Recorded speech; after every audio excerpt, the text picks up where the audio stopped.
Buenos días. Si hay un problema en la plataforma, hemos entrado por un enlace que nos han dado.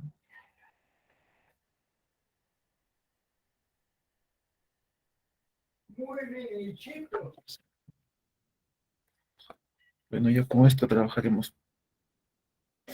Vamos a esperar a las 8. Vamos a ir primero. Sí. No hay para efectos especiales aquí. Bueno, vamos a ver. Buenos días de nuevo. Vamos a desarrollar el tema de la semana. ¿Qué semana es? 9, no, estoy con semana 10. Voy a abrir esto. Es semana 9, ¿no? Ya ves. Me he puesto el semana 10. A ver, un rato, voy a cerrar esto. Semana 9, sí, semana 9 es. Recién son las 8. Un ratito. Semana 9. Semana 9.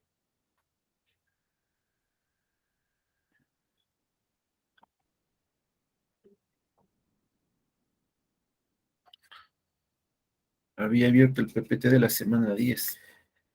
Voy a abrir semana 9.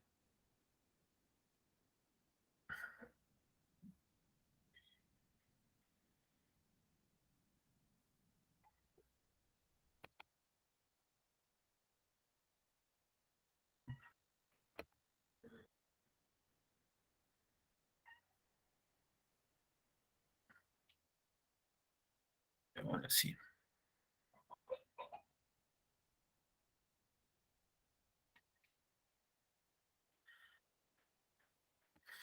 Voy a abrir la semana 9.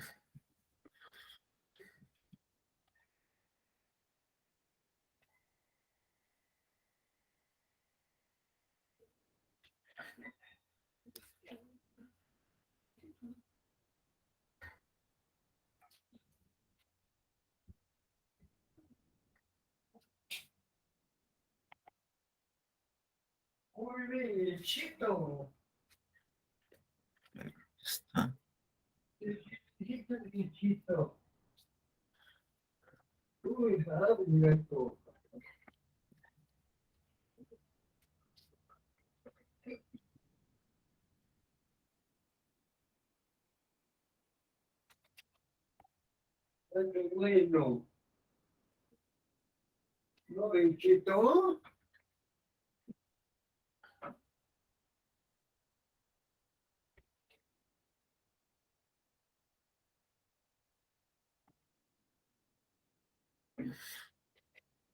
Ya, vamos a desarrollar el tema de la semana 9. De nuevo, buenos días. Estamos acomodando ahí. Sentado por otro lado. No sé qué pasa con la página, no hay efectos, nada. Bueno, vamos a desarrollar el tema de la semana 9, que es epistemología o filosofía de la ciencia o teoría de la ciencia, ¿no? Igual con esos nombres se le conoce la epistemología. Em,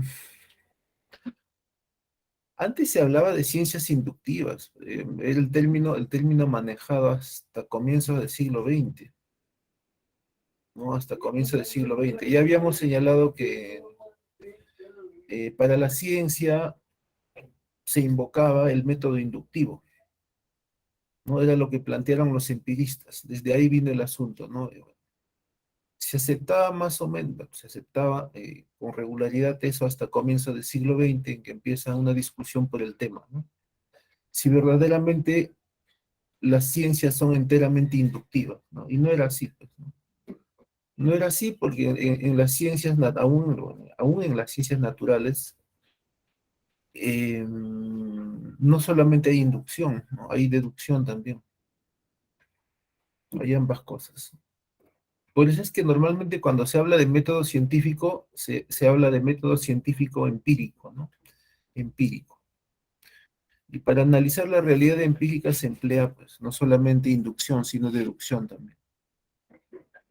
Ese detalle. Ya, entonces vamos a hablar algo de epistemología, pero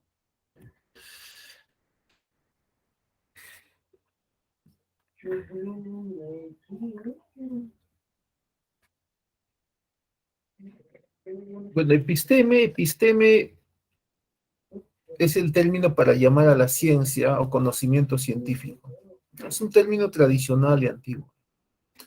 Y logos, bueno, teoría, por eso que a la epistemología, por eso también se le llama teoría de la ciencia, ¿no? Epistemología, teoría de la ciencia, filosofía de la ciencia también, igual. ¿Qué temas le atañen a la epistemología? Bueno, ¿qué cosa es la ciencia, no? ¿Cuáles son los fundamentos de la ciencia? ¿Qué estructura tiene la ciencia? Bueno, la ciencia tiene una estructura a manera de sistema, ¿no? Porque son conocimientos organizados. Son enunciados acerca de la realidad organizados de manera sistemática. Dentro de la ciencia hay teorías, ¿no? Hay teorías. Y las teorías a su vez vienen a ser, las teorías científicas vienen a ser eh, pequeños sistemas o sistemas dentro del gran sistema de la ciencia, ¿no? Porque también las teorías científicas son un cuerpo organizado de conocimientos. Son un cuerpo organizado de conocimientos dentro del gran sistema que viene a ser la ciencia. Ya las teorías también están organizadas. Por ejemplo, la teoría del Big Bang, ¿no? En el caso de la teoría del Big Bang, es el modelo más aceptado para explicar el origen del universo, ¿no? En el caso del Big Bang, bueno, es una teoría conformada por diversos enunciados científicos o conocimientos científicos. eh, Muchos de esos enunciados o conocimientos científicos son leyes, ¿no? Son leyes. Pero también hay otro detalle con la teoría del Big Bang, es que muchos de sus enunciados son empíricos, o sea, aluden directamente a la realidad material empírica, ¿no? Cuando hablan, por ejemplo, de, no sé, del movimiento de la luz en el espacio, bueno, ¿no? Eso se puede medir, pero también hay aspectos, en su gran mayoría, que no se pueden constatar empíricamente, ¿no? Son enunciados matemáticos, son enunciados deductivos. Es por eso que se dice que en el caso de la teoría del Big Bang es una teoría más matemática que otra cosa, ¿no? Es más un modelo deductivo, ¿sí? En el caso de la teoría del Big Bang. Hay esa curiosidad. Bueno, puede ser el caso de otras teorías también. Bueno, en el caso del Big Bang pasa eso, ¿no? Hay otras teorías menos difundidas, ¿no? Pero es la más aceptada en lo referido al universo, ¿no? Ahora, también trata la epistemología sobre el método científico, ¿no? Sobre el método científico, que es un conjunto de pasos, ¿no? Son 4 pasos, bueno, es lo que se acepta ahora. Está primero el planteamiento del problema, ¿no? Se observa la realidad y se plantea el problema, ¿no? Como primer paso, que es algo que ya hacía notar Francis Bacon en el Novum Organum. En el Novum Organum habla sobre eso. Bueno, el hombre de ciencia en principio lo que hace es observar la realidad, bueno, y plantea ahí un problema, ¿no? Hay un problema, un problema, ¿ya? Un problema. Ese sería el primer paso. El siguiente es una solución provisional al problema, que es la hipótesis. Y en tercer lugar, someter a prueba la hipótesis, o sea, la contrastación de hipótesis. Y hay un cuarto paso que es el análisis de información, el análisis de datos, ¿no? De la investigación. Todos los datos que arroja la investigación. Y eso se va a ver luego. Eh, ¿Qué condiciones hacen que un conocimiento en ciencia sea válido? También, ¿no?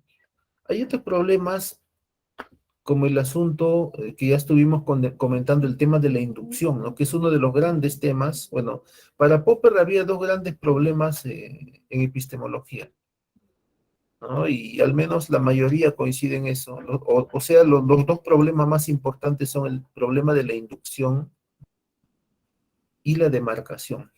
Y la inducción, que está asociada un tanto al verificacionismo, que ya se verá en la siguiente clase cuando se vea a Popper. Estoy revisando si hay Popper por ahí. ¿no? El tema de la inducción, ya tenemos una idea qué cosa es, eh, y el tema de la demarcación, qué cosa pertenece a la ciencia, qué cosa no pertenece a la ciencia. En ambos temas está involucrado Popper, ¿no? Y de hecho uno de sus, bueno, que me parece que es uno de sus últimos textos, texto de vejez, trata sobre eso, ¿no? Sobre los dos problemas principales en la epistemología, ¿no? El asunto de la inducción y la demarcación. Ya, bueno, eso también, esos también son problemas pues, de la epistemología. Otro, cómo se produce conocimiento en ciencia, ¿no? Si los conocimientos científicos son acumulativos, ¿no? También esas cuestiones, ya, también esas cuestiones. Bueno, esos son algunos problemas. Vamos a pasar a lo siguiente. Ahora, ¿qué cosa es la ciencia? Bueno, ya dijimos que es un sistema organizado de enunciados acerca de la realidad o sistema de conocimiento, si se quiere, ¿no? De la realidad o del universo. Ya, esa es la ciencia. En todo caso, es un conjunto de conocimientos organizados. Ya, no está desordenado, no es producto del azar. Em, Ahora, el conocimiento científico, bueno, cada uno de esos conocimientos que componen el sistema de la ciencia, ¿qué características tienen? Bueno, tienen las siguientes características. Primero se dice que el conocimiento científico es objetivo. Objetivo viene de objeto, ¿no? Cada rama de la ciencia tiene un objeto de estudio, ¿no? Tiene el objeto de estudio, el cual es descrito, bueno, describe a ese objeto de estudio y lo explica, ¿no? Lo explica. Por ejemplo, en biología estudian la célula, ¿no? Un objeto de estudio a la célula, puede ser una planta también. En principio describo cómo es la célula, ¿no?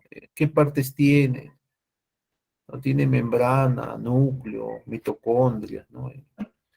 Pero a la vez, bueno, también explico cómo es que funciona la célula, ¿no? Por ejemplo, cómo es que pasa lo que está fuera de la membrana hacia adentro, ¿no?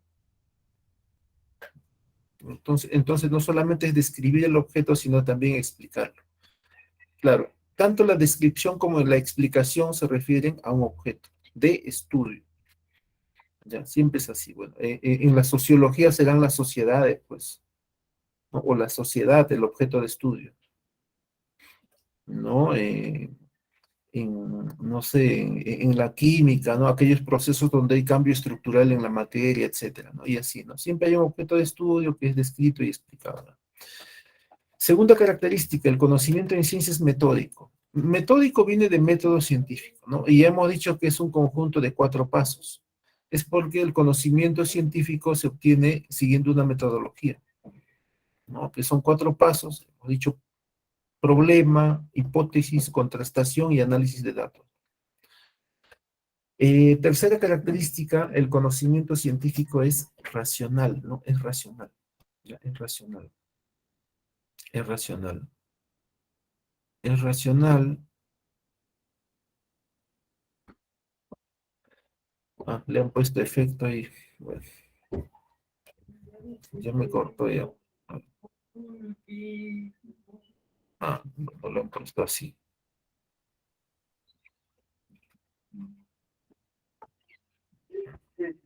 A ver,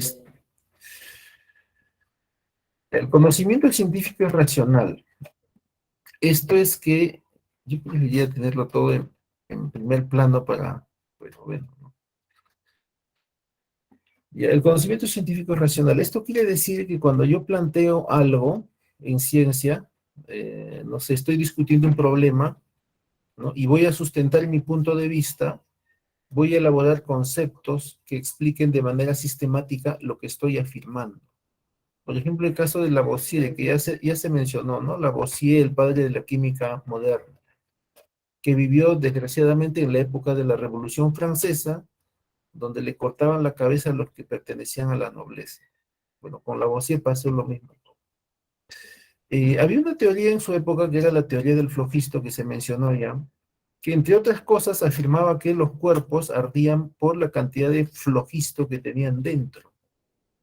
Cuanto más flojito ardían más, ¿no? Había otros procesos de acidificación, ya porque no vienen al caso. Em, entonces Lavoisier dijo, yo pienso que lo que determina que un cuerpo arda no es lo que está dentro de la materia, sino afuera, aludiendo al oxígeno naturalmente, ¿no? ¿No? Aludiendo al oxígeno. Empezaba a explicar, ¿no? Explicaba el asunto, ¿no? Explicaba el asunto. Pero a la vez que explicaba el asunto, también tenía que sustentarlo, ¿no? Entonces, pruebas. El conocimiento científico requiere de fundamentos de pruebas. En este caso, la prueba, al menos para este caso de la combustión, era algo sencillo, ¿no? Uno aislaba un cuerpo que se estaba quemando, ¿no? Con una campana de vidrio resistente, bueno, y veía que el fuego se apagaba, simplemente se extinguía, se acababa el oxígeno y se extinguía, ¿no? Luego va a determinar también que el proceso, el oxígeno también es necesario en la respiración de los seres vivos superiores. ¿Ya? Entonces, no solamente es la argumentación, pues, ¿no? Los conceptos, sino también las pruebas, lo que determinan que un conocimiento sea científico, ¿no? Científico, científico. Voy a volver al otro modo. ¿Ya? Y regional, ¿a qué se refiere con aquello de regional? Oh, se redujo. Cada conocimiento, bueno, cada ciencia se refiere a una región del conocimiento o estudia problemas de una región del conocimiento. Claro, cada ciencia está en una región específica del conocimiento, ¿no? Por lo tanto, cada conocimiento de cada ciencia también lo está, ¿no? De cada rama de la ciencia, ¿no? Por ejemplo, ¿no? La biología, bueno, estudia todo lo referente a la vida, a los seres vivos. Tiene su propio campo o región de estudio. Sus objetos de estudio están ahí, en una región determinada del conocimiento, ¿no? La biología no estudia, por ejemplo, eh, no sé, la pobreza, por ejemplo, ¿no? Que le atañe a la economía, ¿no? Por ejemplo. Entonces, tiene una región determinada de estudio. Entonces, un conocimiento pertenece a una región determinada, pues. Igual, ¿no? Si fuera un conocimiento de química o de física, igual, ¿no? En este caso, dicho conocimiento de química o de física tiene su propia región, tienen su propia región cada uno, tienen su propia región. ¿Ya? Entonces, cada ciencia tiene su propia región de estudio, por lo tanto, cada conocimiento científico tiene su propia región.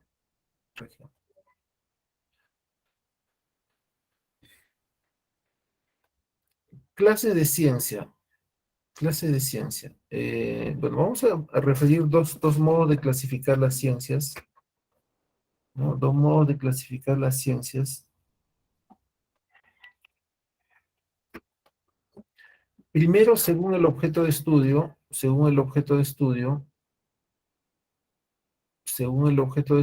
y luego según la función, ¿no? Según la función, según la función, ¿no? ¿Qué hay aquí? Ah, bueno, lo mismo.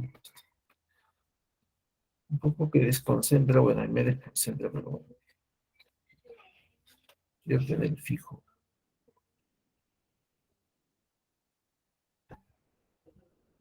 Ya, según el objeto de estudio, hay algunas ciencias que tienen un objeto empírico, ¿no?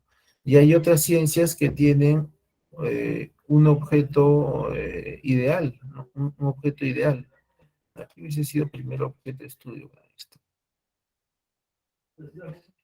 Aquellas ciencias que tienen un objeto ideal, ¿no? O sea, no empírico, ¿no? No empírico como lo es un árbol, lo es una célula, lo es una sociedad, se les llama ciencias formales. Las ciencias formales estudian entidades ideales, también conceptos, ¿no? Conceptos, relaciones formales.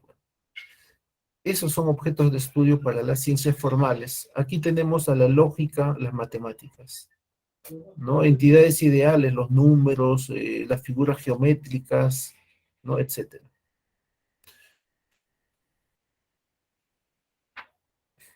Ya, bueno, ahí está. Ahora, las ciencias formales emplean un método deductivo, pues, ¿no? Lógico, deductivo, que se le viene a llamar método lógico formal, ¿ya? Método lógico formal. Básicamente es deducción, ¿no? Aquí sí no hay, bueno, se le llama así, ¿no? Básicamente deductivo que se le viene a llamar método lógico formal. Todo lo que sea formal es deductivo, que valga la redundancia. Y bueno, luego tenemos a las ciencias fácticas o empíricas, o como las llamaban hasta comienzo del siglo XX, ciencias inductivas, las famosas ciencias inductivas, que empleaban el método, valga la redundancia, método inductivo, decían. Y ahí viene el problema, pues, ¿no? Viene la discusión que en ciencias empíricas no solamente se usa la inducción, dice Popper, ¿no? Dice Popper. Popper, que es una suerte de punto de articulación entre la vieja epistemología y la nueva, ¿no? Ya hemos dicho que la postura de Popper es la de un racionalismo crítico. El racionalismo crítico de Popper no es otra cosa más que uno de los modos del realismo científico dentro de la epistemología. En epistemología se hablan de realismos, ¿no? Hay un libro de Putnam que se llama Las mil caras del realismo, precisamente aludiendo a que en la epistemología hay diversas posturas realistas, ¿no? La de Popper es probablemente una de las más importantes, ¿no? ¿Ya? El pensamiento afín al de Popper es el de Mario Bunge, es un argentino, un epistemólogo argentino que ya ha fallecido, ¿no? También, no, bueno. Ya. Ciencias fácticas entonces se refieren a objetos empíricos, ¿no? Empíricos, o fácticos. Factum es hecho, pues, hecho. Y sus objetos de estudio, bueno, son objetos empíricos, ¿no? Son objetos empíricos los objetos de estudio de las ciencias fácticas o empíricas. O sea, son entidades observables, o simplemente entidades empíricas, pues, ¿no? Observables empíricas. Una célula, un árbol, una sociedad, ¿no? Etcétera, ¿no? Etcétera. Bueno, aquí sí tenemos al gran amplio de las ciencias, ¿no? El amplio espectro, bueno, biología, física, química, sociología, psicología, etcétera, ¿no? Economía, etcétera. Y luego tenemos otra clasificación que es, ¿qué método emplean las ciencias fácticas? Ya no se habla de método inductivo, ¿no? Que es el gran problema del que estábamos hablando, ¿no? Eh, Se decía, ¿no? El método de las ciencias empíricas, las llamadas ciencias inductivas, ciencias fácticas, ciencias inductivas, es simplemente el método inductivo, inductivo, ¿no? Todo se obtiene por inducción de lo general, perdón, de lo particular, casos particulares, se arribaba a una ley general o enunciado general, ¿no? Se llegaba ahí, ¿no? El calor dilata el metal A, el calor dilata el metal B, el calor dilata el metal C, enunciado general, el calor dilata los metales. Y a partir de ese punto se hablaba de verificar el conocimiento. Vamos a verificar si verdaderamente el calor dilata los metales. Y ahí venía el proceso inverso, ¿no? A partir del enunciado inductivo que se ha obtenido por inducción del enunciado general, caso 1, someto un trozo de metal al calor. Caso B, someto otro trozo de metal al calor, ¿no? Hay que ver hay que verificar, decía, ¿no? Que realmente eso ocurre.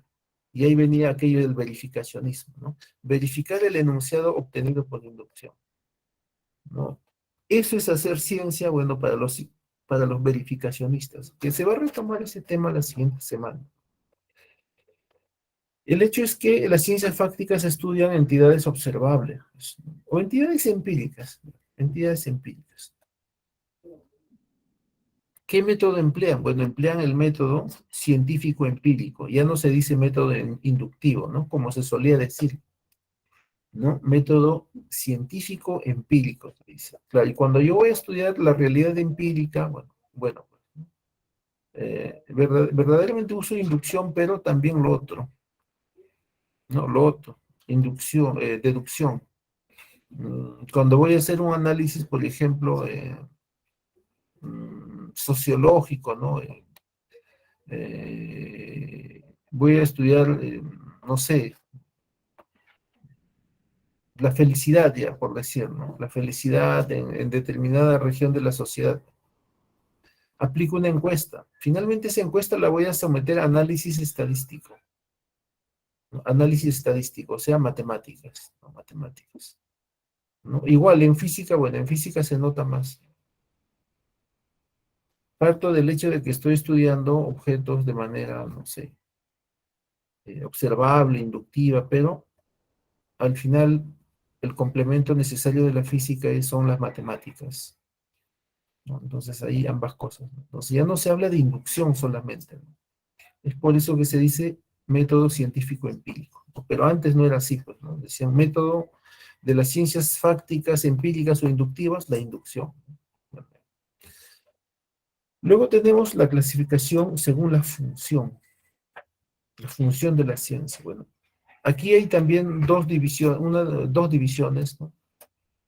Em, Ciencias cuya función es generar conocimientos, o sea, generar teoría científica, esa es su función primordial, las llamadas ciencias teóricas, ¿no?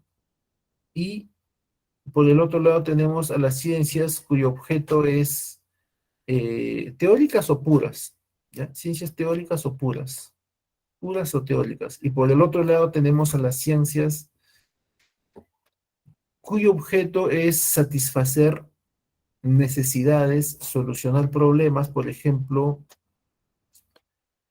curar enfermedades, ¿no? O, por ejemplo, ver el asunto de saneamiento, por ejemplo, ¿no? De las redes públicas de agua. Ya, bueno.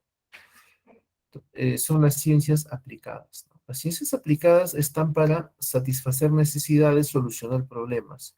En el caso de las ciencias puras, no. Las ciencias puras lo que hacen es generar conocimiento, ¿no? Generar conocimiento. Y en el camino de generar conocimiento o teoría científica, ¿qué cosas hacen? Bueno, describen y explican objetos de estudio, ¿no? Describen, explican. Describo cómo es, por ejemplo, una sociedad y explico cómo se comporta la sociedad, ¿no? Por decir un caso. Describo cómo es, no sé, la célula y explico también a la vez cómo se comporta ella, sus partes, ¿no? Sus partes. Describo cómo es la sangre, por ejemplo, bueno, que es un tejido, ¿ya? Es un tejido y órgano, ¿no? A la vez, tejido sanguíneo, bueno, es un órgano en conjunto, ¿no? En conjunto. Bueno, ¿y cómo se comporta? Refiriéndome a la circulación y así. Bueno, describir y explicar objetos, uno. Y lo otro es predecir. Predecir es adelantarse a los hechos, ¿no? Adelantarse a los hechos. Es un aspecto de las ciencias puras o teóricas. Adelantarse a los hechos, por ejemplo, en astronomía, ¿no? El paso del cometa Halley se conoce con anticipación. Ya se predice que de acá a unas décadas volverá a pasar. Pasó en la década del 86, ¿no? En el 86, si mal no recuerdo. Bueno, va a volver a pasar de aquí dentro de unas décadas más. Ya, entonces, predecir es adelantarse a los hechos, ¿no? O cuando en medicina, bueno, aunque ese aspecto si bien es cierto, la medicina es una ciencia aplicada, eh, bueno, toma aspectos de las ciencias teóricas, ¿no? Es un aspecto de la medicina, bueno, eh, aquel hecho, bueno, una de las bases de donde toma conocimiento, bueno, de medicina, bueno, de la biología, ¿no? De la biología, por ejemplo. Bueno, hay un aspecto, por ejemplo, ¿no? Referido a la medicina, bueno, en este caso la anatomía sería, ¿no? Medicina, anatomía, bueno, si hay antecedentes de diabetes en una familia, se predice que se hereda la condición, ¿no? Que puedes tener, probablemente, ¿no? Probablemente, ¿no? Claro, eso es adelantarse a los hechos, predecir, predecir, predecir. ¿Ya? Predecir es adelantarse a los hechos. Y bueno, en las ciencias puras están, bueno, la medicina es ciencia, ciencia aplicada, ¿no? Pero toma sus presupuestos de otras ciencias teóricas, ¿no? Por ahí las toma de la bioquímica, de la biología, bueno, la fisiología, si se la considera una ciencia aparte, ¿no? Etcétera, ¿no? Etcétera. Luego tenemos las ciencias, bueno, entre las ciencias puras, biología, química, física, economía, sociología, eh, la psicología, entre paréntesis pura, ¿no? Porque también hay una psicología aplicada. Y las ciencias aplicadas. Las ciencias aplicadas solucionan problemas, satisfacen necesidades, satisfacen necesidades. Por ejemplo, curar enfermedades. Cuando en medicina se habla de investigar un aspecto teórico, eso ya no sería bueno, ahí habría discusión, ¿no? Porque sería investigar por un asunto teórico, ¿no? Sería una cosa capciosa, ¿no? Un médico se pone a investigar aspectos ya de fisiología, ¿no? Que es un aspecto teórico, ¿no? Porque no está curando a ningún enfermo, sino está investigando, ¿no? Claro, ahí en ese caso sí, pues, ¿no? Es ciencia pura. Y podría ser el caso, ¿no? Que un médico se dedique a una investigación pura, ¿no? No a simplemente el hecho de curar enfermos, pues. Pues, habría que leer la pregunta, ¿no? Pero por lo general se considera que la medicina es una ciencia aplicada. Satisface necesidades, curar enfermos, ¿no? O enfermedades, ¿no? Entonces, las ciencias aplicadas lo que hacen es solucionar problemas, satisfacer necesidades, etcétera. Pero también las ciencias aplicadas están relacionadas con la producción de tecnología. Claro, en un objeto tecnológico uno ve conocimientos científicos aplicados, ¿no? ¿No? Por ejemplo, en un televisor, ya, ¿no? Ahí ve, bueno, tecnología. Claro, entonces cuando se habla de ciencias aplicadas, dos cosas, ¿no?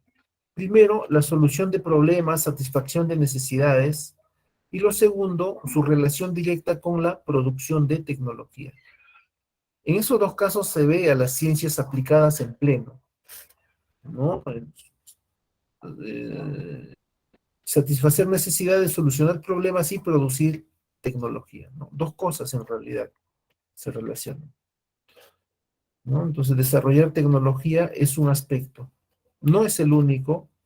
Lo otro es satisfacer necesidades, curar enfermos, si hay contaminación, bueno, ahora que hubo bueno, que todavía hay pandemia, bueno, ver el aspecto sanitario de manera general, de manera de epidemia, ¿no? Ahí también, ¿no? Ciencia aplicada. Entonces, no solamente es satisfacer necesidades o solucionar problemas, sino el asunto del desarrollo de tecnología, ¿no? O por ejemplo, cuando se ve un aparato de hemodiálisis, ¿no? Ahí se ve tecnología, ¿no? Es un objeto tecnológico. Y a la vez, ¿no? ¿Para qué sirve ese objeto? Bueno, en ese caso sí hay una relación directa. Tratar aquellos procesos en los cuales, bueno, el riñón está funcionando mal, lo que hace el aparato de hemodiálisis es, hace la vez de un riñón, ¿no? De un riñón artificial, y depura la sangre, ¿no? Ya eso es lo que hace el aparato de hemodiálisis. Entonces, todo lo referente a satisfacer necesidades, ¿no? Solucionar problemas, por ejemplo, de enfermos, o desarrollar tecnología, ahí estamos hablando de ciencias aplicadas. ¿no? Ahí tenemos a la medicina, medicina humana, medicina veterinaria, psicología aplicada. La psiquiatría misma está dentro de las ciencias aplicadas, según el planteamiento de Bunge, bueno, lo más aceptado. Las ingenierías, las tecnologías, ¿no? Tecnología médica, bueno, la enfermería, etcétera, ¿no? Etcétera. Están ahí dentro de las ciencias aplicadas. Vamos a pasar a lo siguiente. Me distrae a mí eso. Voy a ponerlo del otro modo. Vamos a decir, estamos protegiendo esto.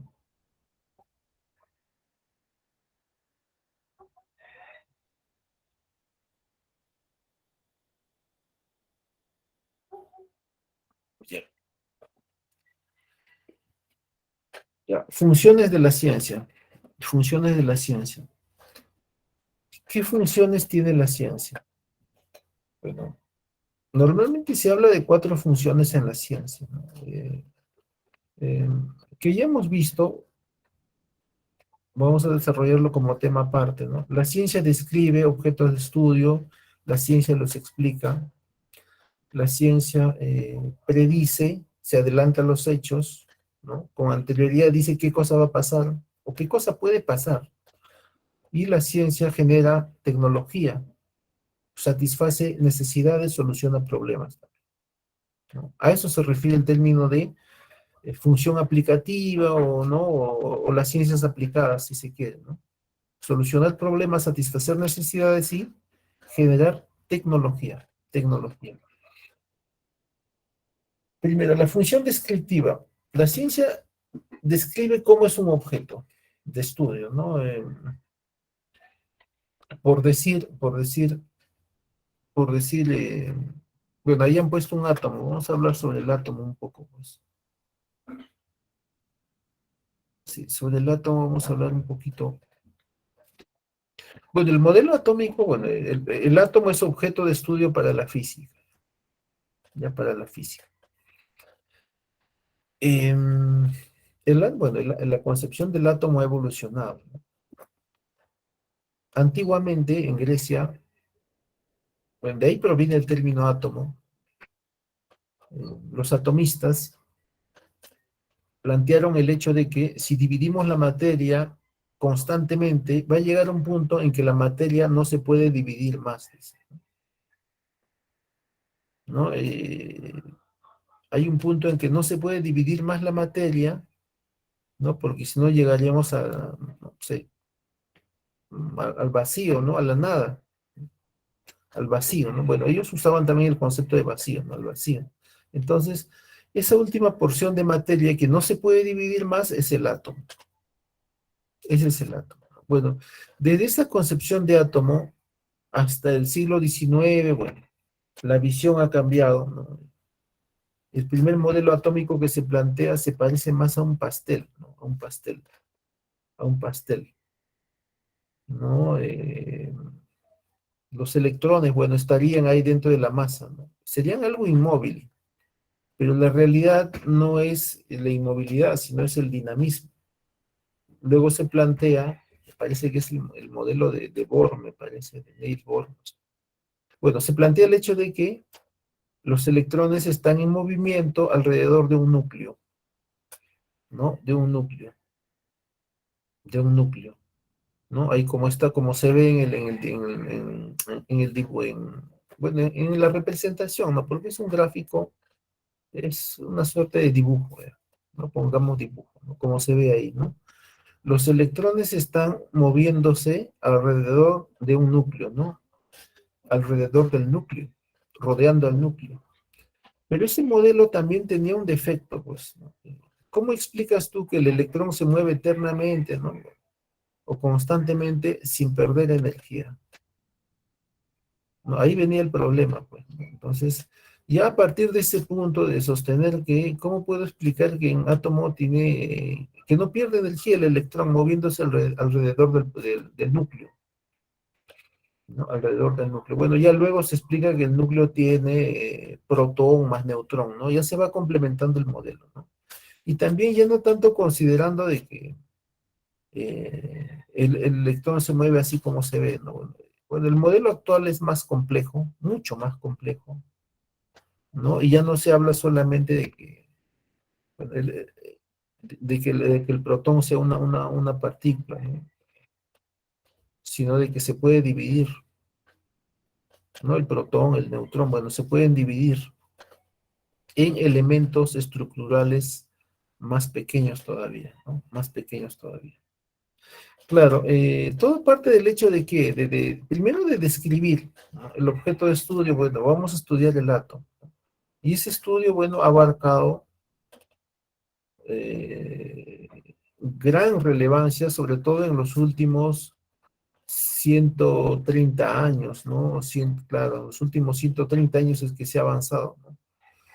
Se ha descrito el objeto de estudio, el átomo, ¿no? Se asume que hay un componente de la materia, bueno, el átomo, ¿cómo es? ¿No? Describimos. Como no se conocía mucho el modelo, ¿no? Primero el modelo del pastel. Pero a la vez que se va describiendo, se va explicando cómo se comporta, ¿no? Ya bueno, tiene electrones, pero los electrones están estáticos o se están moviendo. Como en el caso del modelo así como un pequeño sistema, ¿no? Se mueven alrededor del núcleo. Y no se explica, ahí se explica, ¿no?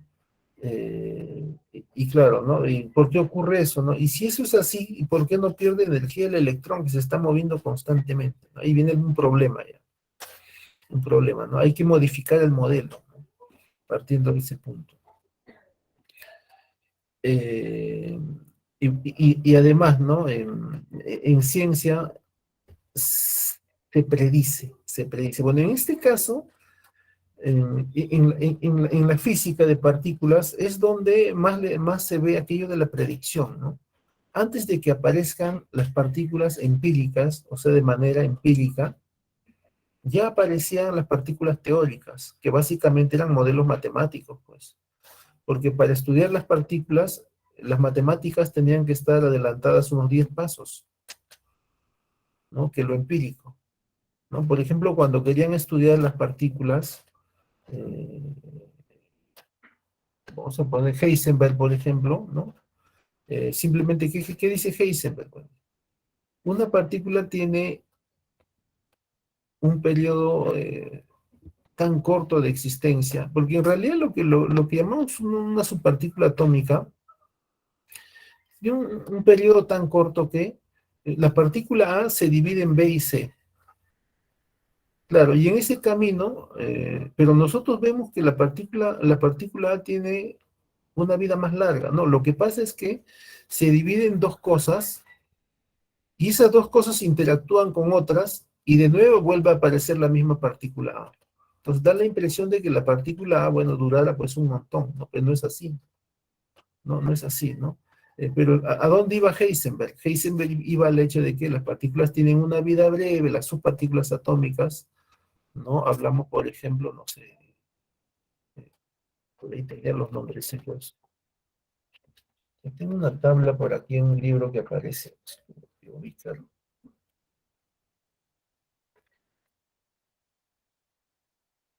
Ya por decir los muones, los piones, ya, bueno, tienen nombres medio exóticos ahí. Tienen una vida tan breve que no puedo determinar su existencia, decía, ¿no? Ese es el famoso principio de incertidumbre de Heisenberg, ¿no?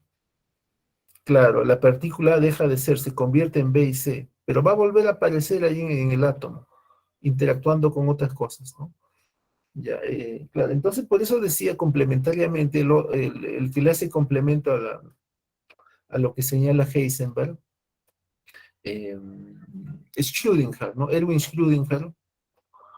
Claro, entonces no hay que estudiar a las partículas en su momento cuántico, su momento de existencia, sino más bien hay que estudiar el campo donde se mueven. Claro, si yo veo todo el amplio campo donde están comportándose las partículas atómicas, como el muón, el pión, entonces va a pasar que ahí sí puedo predecir su comportamiento, dicen, ¿no? Predigo que cómo se va a comportar, ¿no? Claro, ya estoy estudiando un campo, no estoy estudiando una partícula en un momento determinado, ¿no? A eso se orientan las famosas ecuaciones de Schrödinger, matemáticas de nuevo, ¿no? A predecir el comportamiento de las partículas, ¿no? El muón, el pión, etcétera, ¿no? el pión. Si mal no recuerdo, el pión es lo que llamaban era una suerte de mesón, bueno, se le llamaba mesón antiguamente, bueno, una partícula fantasma. Fantasma quiere decir que parece que existe, pero no existe, ¿no? Según las evidencias, ¿no? Antes para investigar partículas les tomaban fotos, ¿no? En una cámara, ¿no? Le llaman cámara de Wilson, me parece. Claro, y ahí veían las trazas de las partículas, ¿no? Entonces aparecía algo que parecía ser un defecto tecnológico de tomar la foto, o parecía verdaderamente una partícula, ¿no? Pero bueno, ya con otros métodos tecnológicos posteriores se determina efectivamente que sí existen, que son partículas empíricas. El hecho es de que en física, primero aparece la partícula teórica de manera matemática y muy después aparece la partícula empírica, ¿no? Eso es lo curioso. Se predice, ¿no? Eso es la predicción. Ahora, y la aplicación, bueno, ya hemos redundado sobre aplicación, es simplemente satisfacer necesidades y generar tecnología, ¿no? Tecnología, ¿ya? Tecnología. Hay otras cosas más sobre predicción, ¿no? Yo estaba leyendo algo sobre ondas gravitacionales, ¿no? Eventos cataclísmicos en el universo, como el choque de dos agujeros negros, bueno, generan ondas en el espacio. Claro, cuando le preguntan a Einstein sobre ese tipo en el momento en la vida de Einstein, bueno, cuando plantea la teoría de la relatividad general, bueno, primero la especial, luego la general, le dicen si verdaderamente existen las ondas gravitacionales. Teóricamente, el modelo que planteaba Einstein sí afirmaba eso, ¿no? O sea, permitía la posibilidad, ¿no? Probablemente existan, decía Einstein, ¿no? Bueno, ahora sí se determinó que sí existen, pues, ¿no? Y es algo reciente, en 2017 más o menos me parece, porque se empleó tecnología nueva, pues, ¿no? Ocurre un evento cataclísmico en el universo y genera ondas, y esas ondas son captadas, bueno, ahora con aparatos, instrumentación más elaborada, ¿no? Más avanzada. Y ahí también hubo predicción, ¿no? Se ha discutido teóricamente sobre las ondas gravitacionales a lo largo de 100 años y recién se determina empíricamente su existencia en 2017. Ya, y bueno, ¿no? Aplicación, ya dijimos que es la ciencia satisface necesidades y genera tecnología. Se pasa a lo siguiente. El método científico. El método científico. Bueno, ya dijimos que el método científico consta de 4 pasos, ¿no? De 4 pasos, de 4 pasos. Eh, un método rústico ya lo plantea, pues, Francis Bacon, ¿no? En el Novum Organum, ¿no? Sobre todo en aquel aspecto de observar la realidad, ¿no? Observar la realidad y plantear el problema, o simplemente planteamiento del problema, ¿no? Simplemente eso, ¿ya? Luego viene la hipótesis, solución provisional. Bueno, un problema, por ejemplo, este es el penúltimo cuadro, me parece. Sí, ya, el otro es una cosa sencilla. Un problema, por ejemplo, era la estructura del ADN. El ADN, me pareció ver un dibujo, bueno, no vino al caso. El ADN, el ácido desoxirribonucleico, ¿no? O DNA, es la molécula de la herencia. Se sabía que estaba, se le llamaba ácido nucleico precisamente porque ya se sabía que estaba en el núcleo, ¿no? Me parece que desde el siglo XIX, pero no se sabía su estructura, ¿no? No se sabía qué forma tenía hasta la década del 50, ¿no? Hasta la década del 50. Ahí en la década del 50 empieza una carrera entre varios laboratorios por determinar la forma del ADN. Bastante avanzados estaban los laboratorios ingleses. Es por eso que uno de los que va a descubrir, no sé si descubrir, sino, bueno, plantear la forma del ADN, James Watson, viaja a Inglaterra a hacer su posgrado, ¿no?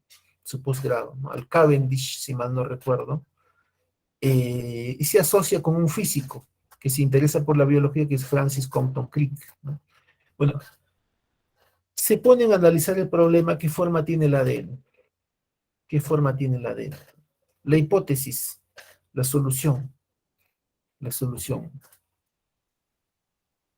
Plantean el modelo de doble hélice, ¿no? Y lo plantean de manera así, un tanto agitada, porque ya había otros laboratorios que estaban cerca también, ¿no? Es que se estaba procesando información, se estaban analizando datos de diversas investigaciones. Es que el análisis de datos aparece en cualquier etapa de la investigación.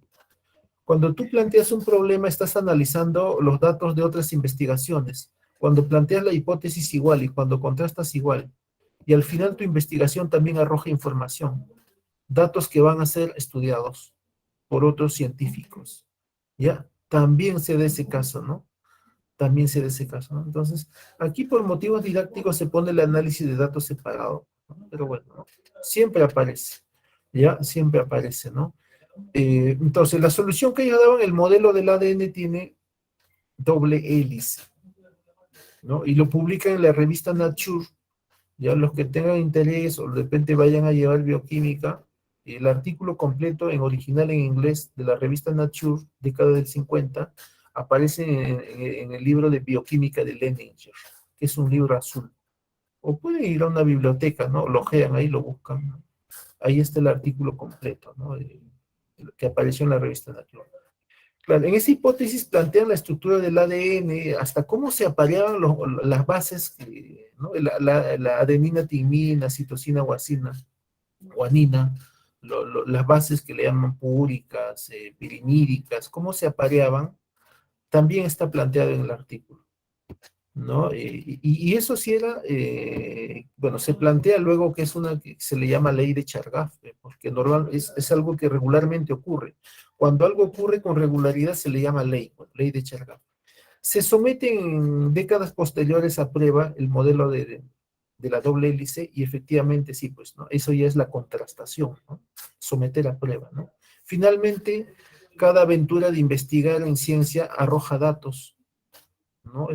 Datos que van a ser estudiados, ¿no? Información, analizar información, análisis de datos, ¿no? Está como cuarta etapa, cuarta parte.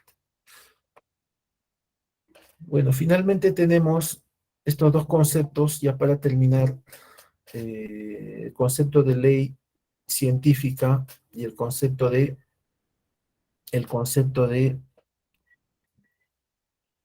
teoría científica. La ley científica es un enunciado, una proposición acerca de la realidad. Describe un aspecto que ocurre con regularidad en el mundo natural, ¿no? Entonces, por eso se le llama ley, ¿no? Bueno, ya hemos citado, por ejemplo, eh, bueno, ahora último, la ley de Chargaff, ¿no? Entonces, siempre ocurre el caso de que una base se aparea con su opuesto, siempre, de manera tal que a la hora de división del ADN se generen dos copias exactamente iguales, ¿no? Que garantizan la duplicación exacta del material genético. Ya es una ley. Una ley entonces es un enunciado que describe un aspecto regular en la naturaleza, ¿no? En la naturaleza. Ya eso es lo que describe la ley, ¿no? La ley. Es un solo enunciado. Y una teoría, bueno, una teoría es un sistema de enunciados, un sistema de proposiciones, un sistema de conocimientos. Pero dentro de ese sistema de conocimientos hay enunciados generales, y también hay leyes, hay de todo, ¿no? Hay de todo. Hay proposiciones empíricas, hay enunciados inductivos, ¿no? Pero también hay enunciados que son del tipo leyes. Entonces la ley científica es una sola cosa y la teoría es un conjunto de enunciados, ¿no? Algo más que no se ha dicho de la ciencia, bueno, la ciencia se equivoca constantemente, pero la ciencia se perfecciona también, por eso se dice que es perfectible, ¿no? Bueno, ahí está la teoría de la relatividad, la especial, luego la general, ¿no? La teoría de la evolución de Darwin, que también no es la misma la de antes de la genética moderna, antes del DNA. El darwinismo clásico, la evolución clásica es una teoría metafísica para Popper, pero el darwinismo, el evolucionismo posterior al descubrimiento de la forma del ADN y posterior desarrollo de la genética moderna es otra cosa, pues. Ya de eso algo se va a comentar luego. Bueno, aquí están las claves de esta semana.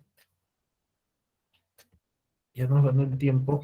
Voy a reducirlo. Ya está. Voy a abrir el chat, aunque ya no hay tiempo ahora. Ya no hay tiempo. Bueno, no hay tiempo. Solamente las claves, ¿no? Entonces. Ah, no puedo abrir el chat, es muy básico esto, ¿no? Ya, solamente esto entonces. Sí, pues, pasado algo con... Si no lo reduzco, ya, es que ya estoy de salida también, pues. Ya no puedo ni comentar. Siquiera me despediré, pues. Profesor, ¿podría Sí, poner las diapositivas 2 y 3, por favor? a ver, rápido, ¿no? Porque ya si no me van a correr de aquí. A ver, voy a ampliar esto. Esta es la uno, esta es la 2. Voy a contar 10 segundos. Uno, 2, 3, 4, 5, 6, 7, 8, 9, 10. Sí, profe, y Y la esta es 2, la por favor. 3. Esta es la 3. ¿Ya? Y ahí nos quedamos Gracias, porque profe. ya me corren. Ya. Nos quedamos aquí entonces, ya nos estamos viendo en la siguiente clase. Nos vemos. Hasta luego, profesor. Gracias. eh, hasta luego, nos vemos. Hasta luego, profesor. Hasta luego, hasta luego, hasta luego.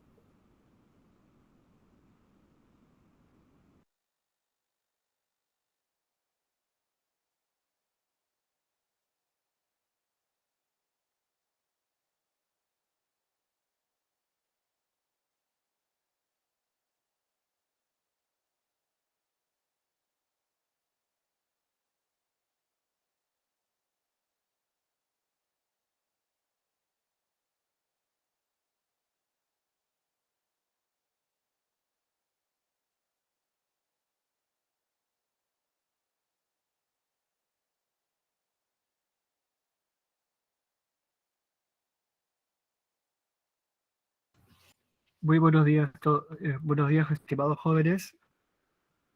Vamos a comenzar nuestra semana 9. ¿Ya? Entonces, a continuación, voy a compartir pantalla. ¿Ya? Buenos días con todos.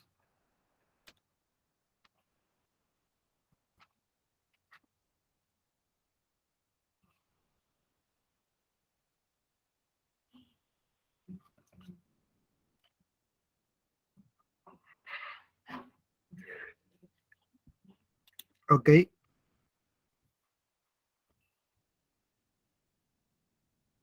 buenos días. ¿Se puede apreciar, verdad, la imagen? Se ve, ¿no?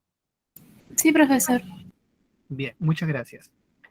Bueno, el tema de esta semana es Invasión Española y el Virreinato del Perú. ¿Ya? Y bueno, ya saben que este es el PPT oficial, pero yo le impongo algunos contenidos para profundizar, ¿ya? Pero igual seguimos también el material que está en la separata. Bueno, es un tema muy importante, primero porque significa que el Perú entra a un periodo dominado por potencias extranjeras, ¿ya? Estamos hablando del colonialismo, ¿no? O la historia del Perú colonial. O sea, la historia prehispánica, la historia autóctona, autónoma del Perú culmina con la invasión española. ¿Ya? ¿Por qué? Porque va a generar un nuevo régimen colonial donde el Perú, ¿no? Como tal antiguo, va a estar sometido a una potencia extranjera, ¿no? En este caso, el Imperio Hispano. Y bueno, aquí tenemos el proceso. Ya, con respecto al concepto, ya, el tema es invasión, ¿sí? Que es invadir, ¿no? El acto de invadir. ¿Ya? Colonización, porque se envía población que va a migrar bajo la garantía del régimen colonial, ¿no? Es decir, el Estado español, que es un imperio, recordemos es el imperio, derrota a los incas y ahora al amparo de su flota y su ejército promueve la migración, ¿no? Es decir, la población española migra a América porque hay una garantía de que hay un virreinato, en fin, hay toda una estructura de poder que garantiza a través de la Casa de Contratación de Isla de Sevilla la llegada a tierras americanas, ¿no? Y tercero es el concepto de conquista, ¿ya? También es un concepto válido en la medida en que conquista significa para la época guerra, guerra de agresión, con mucho esfuerzo, obviamente, porque es una guerra, ¿ya? Y que tiene como resultado la, el sometimiento y subordinación de una población. ¿ya? Entonces, esto con respecto a los conceptos, porque a veces se pregunta, ¿no? ¿Cuál es la diferencia entre invasión, conquista? Que es un tema de hace muchos años, ¿ya? Recuerden que es un debate de hace muchos años, pero bueno, así se produce, ¿no? Bueno, entonces ahí tenemos, y allí están las causas, ¿ya? Uno es la expansión comercial, ¿no? Y las nuevas búsquedas, y las búsquedas de nuevas rutas de comercio. ¿Esto por qué se produce?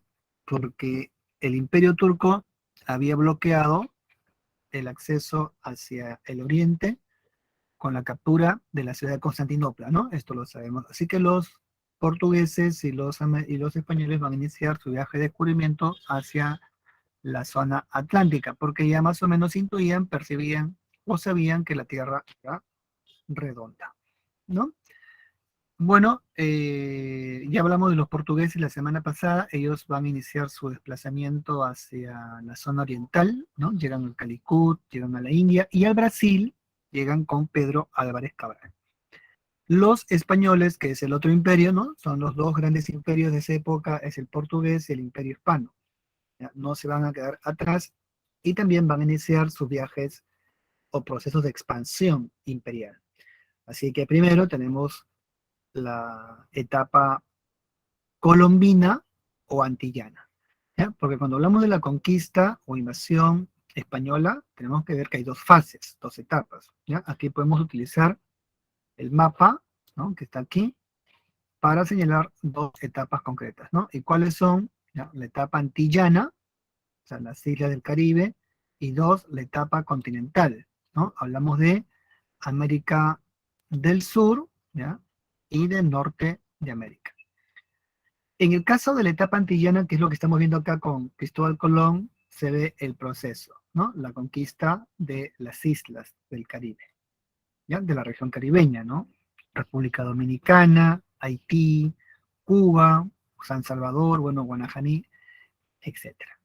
¿Ya? Y la segunda fase, la continental, tiene que ver, uno, con la conquista del Imperio Azteca, que va a llevar a cabo Hernán Cortés, la colonización de la Florida, que lleva a cabo, ¿no? O invasión, conquista de la Florida, porque también fue una guerra contra los nativos norteamericanos de Hernando de Soto, ¿ya? Pero también la etapa en el norte tiene otro factor, ¿no? Recuerden que Inglaterra funda más al norte la llamada 13 colonias. ¿Ya? Esto con respecto a la etapa continental. Y con respecto al área de Sudamérica o América del Sur, ¿ya? Esto se va a llevar a cabo exclusivamente por españoles, ¿no? Obviamente, y portugueses, ¿no? Los portugueses en Brasil con Pedro Álvarez, ¿no? Cabral. Y en la zona más bien oeste de América, los españoles a cargo de Francisco Pizarro y otros viajeros y conquistadores. ¿Ya? Entonces tenemos a Pizarro, ¿no? Juan Sebastián de Benalcázar para Quito, Ecuador, ¿no? Francisco de Orellana que descubre el Amazonas, Pedro de Valdivia para Chile, ¿no? Esto ya tenemos que saberlo. ¿Ya? Entonces, eso respecto a las dos etapas. Y la primera es la más conocida con Cristóbal Colón, conocida como la etapa colombina, ¿no? Debido a, bueno, su apellido, ¿no? ¿Y cómo se logra esto?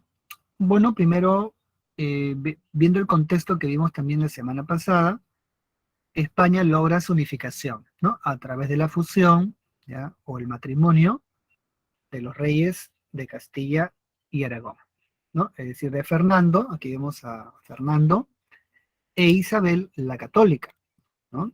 Ahí están. ¿Ya? Entonces ahí pueden verlos, ¿no? Y bueno, ya un poquito, ya ahí, ¿no? Ya ahí está. ¿Ya? Entonces ahí están los dos monarcas, ¿no? Ellos son los protectores de Colón, ¿ya? Y bueno, ¿por qué agrandó la imagen? Porque ellos son padres de Juana la Loca, ¿ya? Una hija que va a ser comprometida o casada con un heredero de la casa de Austria-Hungría, de los Habsburgo. Su nombre, Felipe el Hermoso. ¿Ya? Y ese matrimonio es importante porque el hijo de Juana, el hijo de estos reyes católicos, la Loca, ¿no? Así llamada, con Felipe el Hermoso, tiene como resultado el nacimiento de Carlos I o Carlos V. Con Carlos V o Carlos I se produce la conquista del Tahuantinsuyo. ¿Ya? Todavía aquí, con los reyes católicos, el descubrimiento o la conquista de las Antillas a cargo de Cristóbal Colón. ¿Ya? Entonces, ambos reyes, ¿no?, expiden este documento llamado la Capitulación de Santa Fe. ¿Ya? Es decir, el manuscrito, ¿sí? Bueno, no está muy legible, pero ahí está el manuscrito. ¿Ya? Así que a través de esta capitulación entre los reyes católicos y Cristóbal Colón se le autoriza, se le faculta a conquistar estas nuevas tierras. ¿Ya? Término autorización de por medio, ¿no?